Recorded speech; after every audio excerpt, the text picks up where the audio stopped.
नमस्कार, N V news देख रहे हैं आप। मैं हूं आपके साथ सुनील सिंह पौरोस। 3 बजे 3 बड़ी खबरों से आपको रूबरू कराएंगे और सबसे पहले बात होगी ड्रग्स केस की। जी हां, तो ड्रग्स मामले को लेकर एनसीबी पूरे एक्शन में नजर आ रही है और आज बॉलीवुड की बड़ी अभिनेत्रियों को एनसीबी ने तलब किया है। इनमें दीपिका पादुकोण, श्रद्धा कपूर के साथ ही सारा अली खान शामिल हैं। एक रिपोर्ट के मुताबिक आज पूछताछ के दौरान दीपिका ने ड्रग्स चैट की बात कबूल कर ली है और इसलिए उनकी मुश्किलें अब बढ़नी लगभग तय मानी जा रही हैं। और इसके बाद बात करेंगे यूएन की, जहां आज देश के प्रधानमंत्री नरेंद्र मोदी यूएन की महासभा को संबोधित करेंगे और इस दौरान वो पाक पीएम को आतंकवाद को निशाने पर रख सकते हैं। आखिर में बात करेंगे सहारनपुर के उन बच्चों की जो नेत्रहीन होने के बावजूद भी किसी से कम नहीं है। तो चलिए अब इन खबरों को विस्तार से समझते हैं। और सबसे पहले सबसे बड़ी खबर, ड्रग्स मामले में एनसीबी की दीपिका पादुकोण से पूछताछ जारी है। उन्हें उनकी मैनेजर करिश्मा के सामने बैठाकर भी सवाल जवाब किए गए। बताया जा रहा है कि एनसीबी अभी दीपिका के हर जवाब से संतुष्ट नहीं है। कुछ सवालों पर उनके जवाब एनसीबी को ठीक नहीं लग रहे, लेकिन एनसीबी लगातार सवाल पूछ रही है और दीपिका से जानकारी बाहर निकलवाने की कोशिश की जा रही है। इस बीच एक बड़ी खबर भी सामने आ रही है। खबरों के मुताबिक पूछताछ के दौरान दीपिका पादुकोण ने बड़ा कबूलनामा किया है। उन्होंने एनसीबी के सामने मान लिया है कि जिस व्हाट्सएप चैट को लेकर विवाद उठा वो चैट उन्हीं का है और उन्हीं के चैट का वो पूरा जो सबूत है वो हिस्सा है। दीपिका ने ये कबूलनामा किया है और ये कबूलनामा बेहद अहम माना जा रहा है। उसी चैट में वे करिश्मा से ड्रग्स के सिलसिले में बात करती हैं। ऐसे में उनका अब इस बात को कबूल करना उन्हें मुश्किलों में डाल सकता है। वहीं दूसरी तरफ आज आपको बता दें कि श्रद्धा कपूर और सारा अली खान से भी ड्रग्स मामले में पूछताछ की जा रही है। खबरों के मुताबिक एनसीबी ने दीपिका और श्रद्धा कपूर का फोन जो है वो रख लिया और फिर कयास ये लगाए जा रहे हैं कि एनसीबी अब उनके फोन के माध्यम से भी जानकारियां निकलवाने की कोशिश करेगी। फिलहाल सभी से पूछताछ की जा रही है और एनसीबी ड्रग्स मामले में लगातार चारों से पूछताछ कर रही है। अब दीपिका की मुश्किलें बढ़नी तय हैं क्योंकि दीपिका पादुकोण ने यह कबूल कर लिया है कि जिस चैट का जिक्र सामने आया जिसमें वो ड्रग्स की बात कर रहे हैं, ड्रग्स मंगाने की बात कर रहे हैं, वो चैट उन्हीं का है।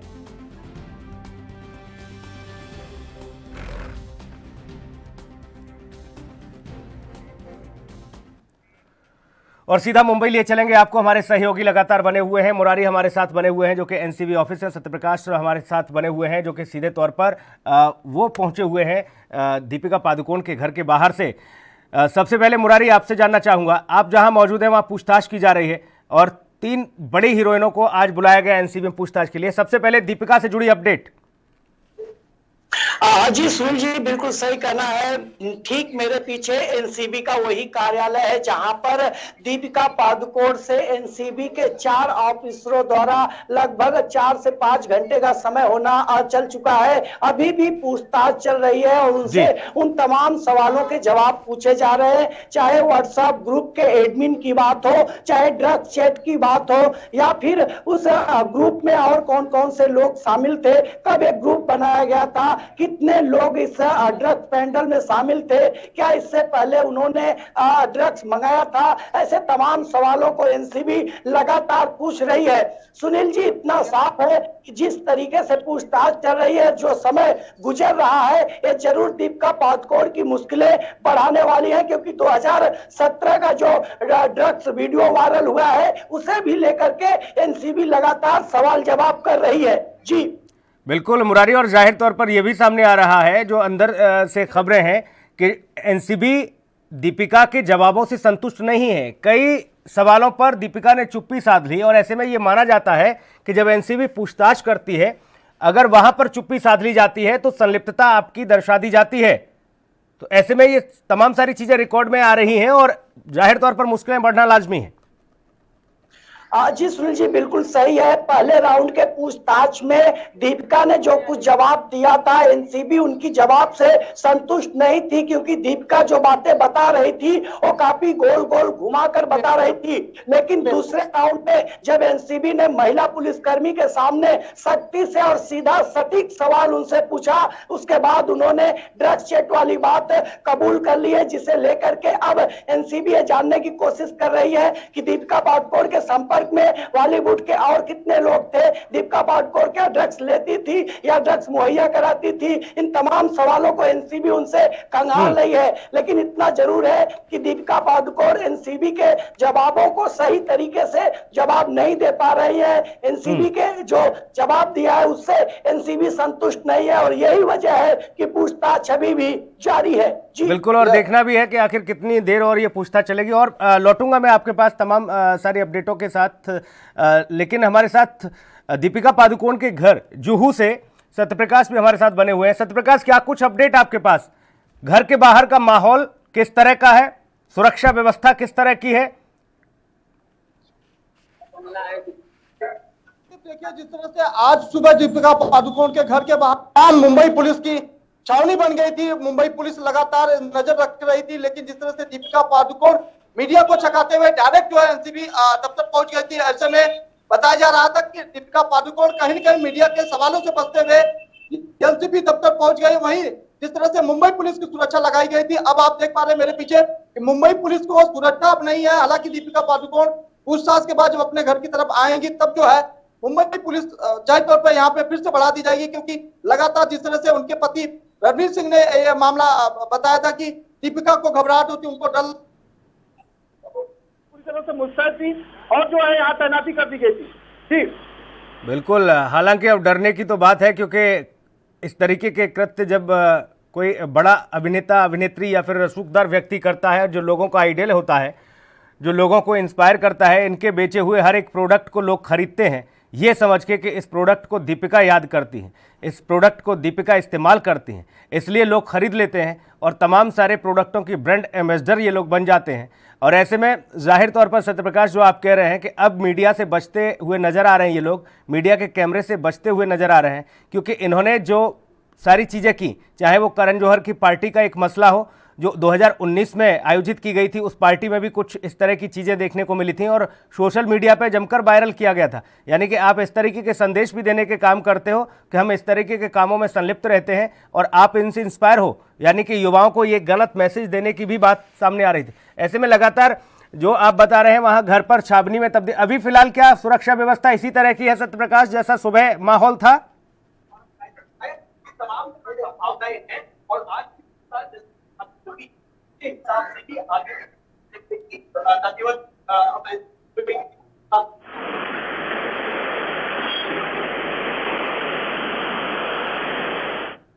सत्यप्रकाश, आवाज मिल रही है आपको?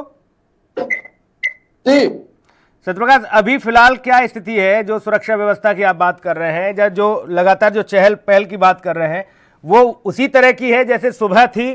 सुबह एक माहौल उस तरीके का क्रिएट हुआ था और पूरे घर को, जैसा आप बता रहे, छावनी में तब्दील कर दिया गया था। अभी इसी तरह के हालात हैं वहां पर?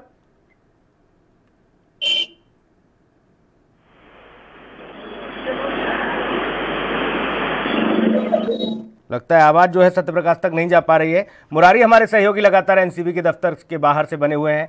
मुरारी, करिश्मा और दीपिका पादुकोण को आमने सामने बिठाकर बात की जाती है, कबूलनामा होता है दोनों के बीच में और ये कह दिया जाता है कि हाँ, वो जो ड्रग्स चैट की जो बात आई थी वो चैट हमारा ही था, दीपिका ने इस बात का कबूल किया इस बात को। लेकिन दूसरी तरफ ये देखा जाए कि सारा अली खान और श्रद्धा कपूर को भी आज बुलाया गया है पूछताछ के लिए, उनसे जुड़ी क्या अपडेट? देखिए, सारा अली खान और श्रद्धा कपूर की बात करें तो ठीक मेरे पीछे एनसीबी का कार्यालय है, जहां पर दूसरे माले पर श्रद्धा कपूर से पूछताछ चल रही है। एनसीबी के 2 ऑफिसर हैं जो उनसे पूछताछ कर रहे हैं। वहीं सारा अली खान की बात करें तो 2 पुलिस ऑफिसर के साथ है, एक महिला कांस्टेबल भी वहां पर मौजूद है, जिसके सामने सारा अली खान से सारे सवालों के जवाब पूछे जा रहे हैं। हालांकि अब जानकारी आ रही है कि श्रद्धा कपूर हो या सारा अली खान, इन लोगों ने अपने वकील से लीगल एडवाइस लेकर के आया हुआ है। वकील के बताए हुए सवालों से ही मिलता जुलता सवालों का जवाब जो है ये लोग दे रहे हैं। एनसीबी का दूसरा राउंड चल रहा है। जानकारी है कि तीसरे राउंड की जब पूछताछ होगी, चाहे वो सारा अली खान हो चाहे श्रद्धा कपूर हो, तो सख्ती से पूछताछ होगी और सीधा सवाल उनसे किए जाएंगे कि आप लोगों का जो है ड्रग्स चैट मामला है, इसमें आप लोगों की क्या भूमिका है? ड्रग्स लेती थी तो किसके लिए लेती थी, या फिर सुशांत के साथ में आप लोगों के क्या संबंध थे? क्या सुशांत कभी आप लोगों के साथ में ड्रग्स लेता था? क्या आप लोग उन्हें ड्रग्स देते थे? इस एंगल से भी एनसीबी पूरे मामले की जांच कर रही है। और सबसे बड़ी बात सुनील जी, एनसीबी ये जानना चाहती है कि और कितने लोग इस पूरे ड्रग्स एंगल में शामिल है, और कितने बॉलीवुड के लोग हैं जो ड्रग्स का सेवन करते हैं, और कितने लोग इन लोगों के संपर्क में हैं। तमाम पहलुओं को एनसीबी खंगाल रही है जी। तो बॉलीवुड का ड्रग्स कनेक्शन सामने आने के बाद मुश्किलें लगातार बढ़ती हुई नजर आ रही हैं। कबूलनामा कर दिया गया है दीपिका पादुकोण की तरफ से कि जो ड्रग्स चैट सामने आया था वो दीपिका पादुकोण को ही था। बने रहिएगा, क्योंकि मुरारी जाहिर तौर पर जब बाकी चीज़ें अपडेट होंगी तो फिर से हम आपके पास लौटेंगे। साथ ही आप भी बने रहिएगा सत्यप्रकाश दीपिका पादुकोण के घर से, जहां से पल पल की अपडेट आप दर्शकों तक पहुंचा रहे हैं। बहुत शुक्रिया फिलहाल तमाम महत्वपूर्ण जानकारी के लिए। और अगली खबर का रुख करेंगे। प्रधानमंत्री नरेंद्र मोदी आज करीब शाम 6 बजे संयुक्त राष्ट्र महासभा के 75वें सत्र की आम सभा को संबोधित करेंगे, और इस दौरान आतंकवाद और पाकिस्तान का मुद्दा यूएन की महासभा में गूंज सकता है। साथ ही पाक पीएम इमरान खान को आज पीएम मोदी उनके कल के दिए गए बयानों की भी प्रतिक्रिया दे सकते हैं। आपको ये बता दें कि कल पाकिस्तान के प्रधानमंत्री इमरान खान ने यूएन में पीएम मोदी और जम्मू कश्मीर के मुद्दे को लेकर कई आरोप लगाए थे। ये रिपोर्ट देखिए।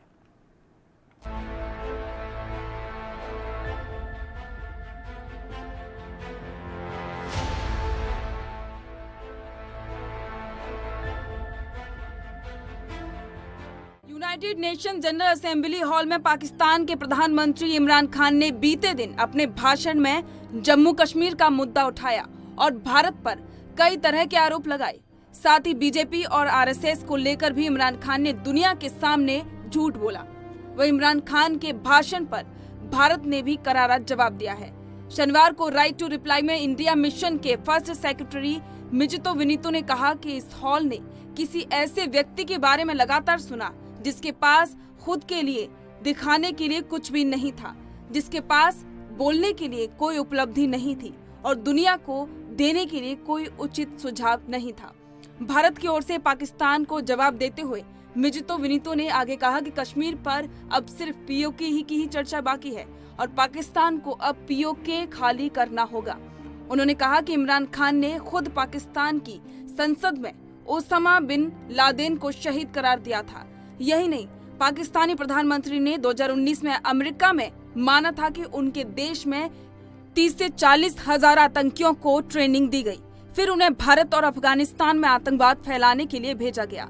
मिजितो ने कहा कि पाकिस्तान में हिंदुओं, ईसाइयों और सिखों के साथ ही अन्य धार्मिक नस्लीय समूह के लोगों को निशाना बनाया जा रहा है, जबरन उनका धर्म परिवर्तन कराया जा रहा है। भारतीय प्रतिनिधि हॉल छोड़कर निकले। वहीं इससे पहले शुक्रवार को जब पाक पीएम इमरान खान ने यूएनजीए में अपने संबोधन में कश्मीर का मुद्दा उठाया और पीएम मोदी पर निजी हमले किए, भारतीय प्रतिनिधि हॉल छोड़कर बाहर निकल गए और पीएम इमरान खान के सफेद झूठ का बहिष्कार किया। आज पीएम मोदी देंगे इमरान को जवाब। वहीं आज वक्त एक ब्रेक का है, जल्द लौटेंगे।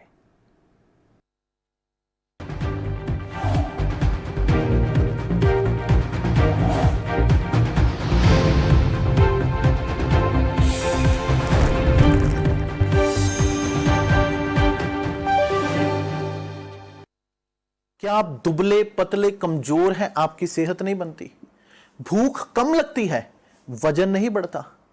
दरअसल मेन बात खाना पीना खाना नहीं है, मेन बात है खाया पिया लगना। और अगर खाया पिया लगेगा ही नहीं तो सेहत बनेगी कैसे? इसलिए हमारी संस्था सन्यासी आयुर्वेदा ने एक ऐसी दवा बनाई है जो कि आपके पाचन तंत्र को, आपके लीवर सिस्टम को ठीक करने का काम करती है, ताकि आप जो भी खाएं उसका पूरे का पूरा निचोड़ आपके शरीर को लगे, आपकी भूख बढ़े, खाया पिया सही से लगे, नया खून बने, हड्डियों में जान आए, वजन बढ़े, ताकत बढ़े, चेहरे पर नूर आए और आप मोटे तगड़े खूबसूरत पर्सनैलिटी के मालिक बन जाएं। यह दवा पूरी तरह से आयुर्वेदिक होती है। इसका शरीर पर कोई भी साइड इफेक्ट, कोई भी नुकसान या दुष्प्रभाव नहीं होता। लड़के लड़कियां दोनों इसका इस्तेमाल कर सकते हैं और पहले 15 दिन के अंदर ही आपको इसका असर महसूस हो जाएगा। सिर्फ 650 रुपए की पूरे 1 महीने की दवा होती है और आप इसे घर बैठे 01145454545 पर फोन करके दवा मंगवा सकते हैं।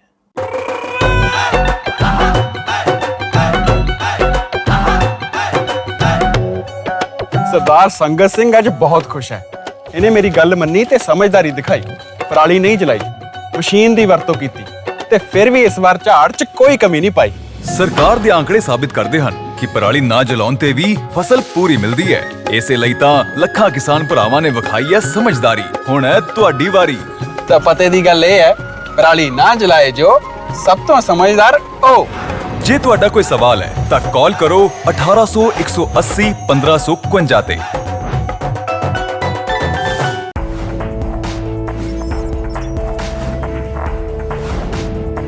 कम ब्रेक और ज्यादा खबरों के साथ देखिए ANP news in channel number पर।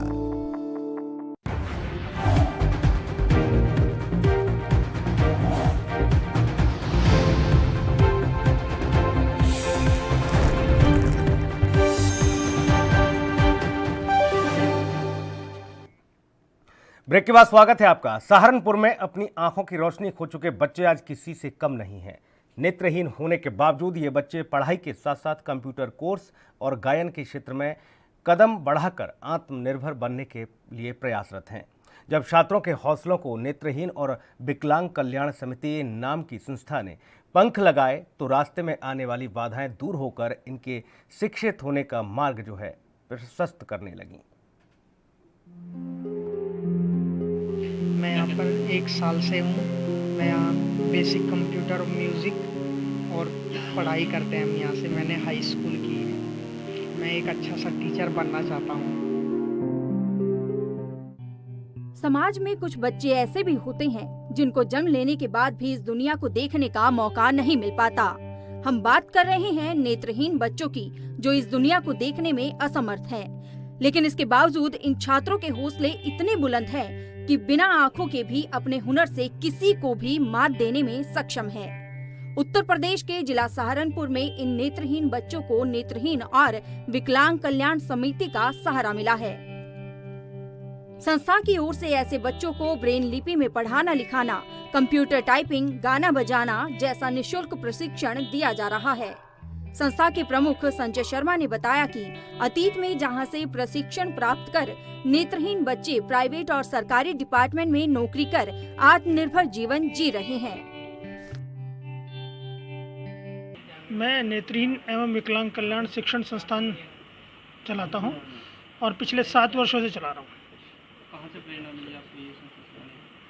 मुझे जो प्रेरणा मिली है, मैं कभी एक छोटा सा स्कूल था यहाँ क्लासी लाइन में, उसमें 2 बच्चे थे ब्लाइंड, तो वहाँ से मैंने शुरुआत की थी और धीरे धीरे करके मैंने जो ग्रामीण क्षेत्रों से बच्चे लाने शुरू किए और उन्हें पढ़ा लिखा के ताकि वो अपने पैरों पे खड़ा हो सकें। उसके अलावा उन्हें ब्रेल में एजुकेशन तथा इसके अलावा कुर्सी बुनाई, मोमबत्ती, संगीत, कंप्यूटर, टोटल जो भी सीख सकते हैं ब्लाइंड बच्चे, वो उन्हें सिखा के उन्हें अपने पैरों पे खड़ा। वहीं जब हमारी ANB न्यूज की टीम ने आत्मविश्वास से लबरेज इन बच्चों से बात की तो इन्होंने बताया कि बचपन से ही नेत्रहीन होने के कारण वे इस रंग बिरंगी दुनिया को नहीं देख सके, लेकिन शिक्षा प्राप्त कर अपने जीवन को खूबसूरत और आत्मनिर्भर बनाना चाहते हैं। छात्रों ने हमारी टीम को अपने कंप्यूटर ज्ञान के साथ ही गीत संगीत की प्रतिभा से भी रूबरू कराया। इन नेत्रहीन बच्चों के टैलेंट की जितनी सराहना की जाए कम है, लेकिन सवाल उठता है कि आखिर इस तरह के लाचार बच्चों के लिए सरकार आखिर कुछ क्यों नहीं कर पाती। इन बच्चों को थोड़ी मदद दी जाए जिससे ये भी इस अंधेर नगरी से निकलते हुए शिक्षित होकर आत्मनिर्भर बनने की ओर कदम बढ़ाकर अपने जीवन में नए रंग भर सकें। मैं यहाँ पर 1 साल से हूँ। मैं यहाँ बेसिक कंप्यूटर म्यूज़िक और पढ़ाई करते हैं हम यहाँ से। मैंने हाई स्कूल की है। मैं एक अच्छा सा टीचर बनना चाहता हूँ। सर यहाँ पर मैं 1 साल से हूँ और यहाँ पर कंप्यूटर, इंग्लिश व म्यूज़िक सब चीज़ यहीं सिखाई जाती है। और बेसिकली मैंने अभी वैकेंसी आई थी CGL की, उसका मैंने एक एग्ज़ाम क्लियर किया है, 2 और बाकी है। क्या बनना चाहते हैं सर? आगे कलर बनना चाहते हैं sir. I am Sharashan from district Yamuna. My father name is Mr. Rajkumar. I read in first class. In the future, I want to become a good computer teacher and music teacher. I like operate the computer. Thank you. मैं 2 साल से नेत्रहीन एवं विकलांग कल्याण संस्थान में काम कर रहा हूँ, जो कि सहारनपुर में स्थित है। क्या काम? मैं यहाँ पे बच्चों को प्रशिक्षण कराता हूँ, कंप्यूटर ट्रेनिंग और इंग्लिश हिंदी का प्रोनाउंसिएशन, ब्रेल लैंग्वेज, ब्रेल लिपि जो हिंदी इंग्लिश में, और मैथ्स वगैरह, ये सब की ट्रेनिंग कराता हूँ। मुझे काफ़ी सेटिस्फाइड हूँ मैं इस फील्ड में काम करके, क्योंकि मैं इसी फील्ड से बिलोंग करता हूँ। तो मुझे काफ़ी अच्छा लगता है कि मैं अपने साथियों को प्रशिक्षण देके आगे का मार्ग दिखाता हूँ। गौरतलब है कि आज भी देश में कई ऐसे टैलेंट छिपे हुए हैं, लेकिन सरकार की अनदेखी के चलते कभी ऐसे होनहार छात्रों की तरफ सरकार का ध्यान नहीं जाता। सहारनपुर से योगेश आर्य की रिपोर्ट, ANB न्यूज। मैं यहाँ पर 1 साल से हूँ। मैं यहाँ बेसिक कंप्यूटर, म्यूज़िक और पढ़ाई करते हैं हम यहाँ से। मैंने हाई स्कूल की है। मैं एक अच्छा सा टीचर बनना चाहता हूँ। तो समाज के लिए एक बड़ी प्रेरणा है ये बच्चे। योगेश आर्य हमारे सहयोगी सीधा जुड़े हुए हैं सहारनपुर से हमारे साथ। योगेश, समाज को आईना दिखाने का काम कर रहे हैं और ऐसे लोगों के लिए खास तौर पर प्रेरणा का स्रोत हैं ये बच्चे, जो अपनी ज़िंदगी को सब कुछ होने के बावजूद भी कुछ भी नहीं समझते और तमाम सारे ऐसे घातक कदम उठा लेते हैं। कई मर्तबा हमने देखा जो ज़िंदगी की जंग जो बच्चे हार जाते हैं, वो कहते हैं कि हम कुछ नहीं कर सकते, लेकिन ये बच्चे तो नेत्रहीन होने के बावजूद भी इस तरह की विधाओं में परिपूर्ण है। आपको बता दूं कि सहारनपुर में नेत्रहीन और विकलांग जो है इन बच्चों को सहारा दिए हुए हैं और उन्हीं की जो इनके टैलेंट है उसको टैलेंट को समझते हुए उनको हर क्षेत्र में निकालने के लिए निकाल रही है। क्योंकि जो है कई बार ऐसा होता है कि जो इनके पास सब कुछ होते हुए भी वो बच्चे कई बार गलत कदम उठाते हैं। आपने कहा कि बिल्कुल गलत कदम उठा लेते हैं। कई बार जो है अपनी सब कुछ होते हुए भी ये छोड़ देते हैं कि आज छोड़ देते हैं, हौसला ले लेते हैं। लेकिन इनका हौसला देखने पर जब हमको पता लगा कि इस तरह का एक विकलांग समिति है जो इस तरह बच्चों को जो सहारा दे रही है, खाने पीने और तमाम क्षेत्रों में आगे निकाल रही है, तो हम वहाँ पर हमारी एनडी की टीम वहाँ पर पहुंची और हमने उन बच्चों से बात की। तो जब बात की तो तब पता लगा और समझने की कोशिश की कि उनके हौसले बहुत बुलंद है और वो हर क्षेत्र में जाकर जो अपना अनुभव है उसको बढ़ा रहे हैं और हर लोगों के लिए जो इस तरह के कदम उठा लेते हैं गलत, उनके लिए प्रेरणा स्रोत बन रहे हैं। इन बच्चों को किस किस तरह से शिक्षा दिलाई जा रही है और संस्था का जो कार्यक्रम है वो कितने वर्षों से लगातार चल रहा है? कितने बच्चे हैं यहाँ पर जो ऐसे हैं जो नेत्रहीन हैं योगेश, और आखिरकार क्यों इन बच्चों को या इस संस्था के द्वारा जो मदद की जा रही है इन लोगों को सरकार से योजनाओं का लाभ नहीं मिल पा रहा?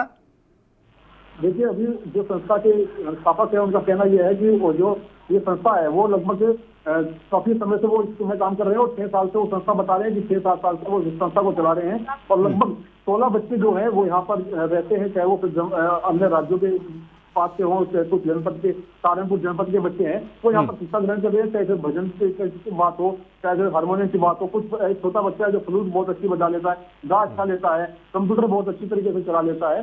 तो हर फील्ड में वो बच्चे जो है वो लगातार जो है आगे बढ़ रहे हैं और ऐसे लोगों को प्रेरित कर रहे हैं जो कई बार हौसला तोड़ देते हैं और कई बार नेत्रहीन जो बच्चे हैं वो इतना हौसला मतलब नहीं रख पाते, लेकिन उन्होंने बिल्कुल जाहिर तौर पर योगेश ये बच्चे हैं जो कि समाज को एक बड़ी नज़ीर पेश कर रहे हैं और दिखा रहे हैं, उन लोगों को सिखा रहे हैं जो ज़िंदगी को यूं ही निकाल देते हैं और समझते हैं कि ज़िंदगी कुछ नहीं है, ज़िंदगी को समझना है, ज़िंदगी को जानना है। तो इन बच्चों को देखिए, इन बच्चों की विधाओं को समझिए, इनके जीने के जज्बे और हौसलों को समझिए। बहुत शुक्रिया योगेश तमाम महत्वपूर्ण जानकारी के लिए।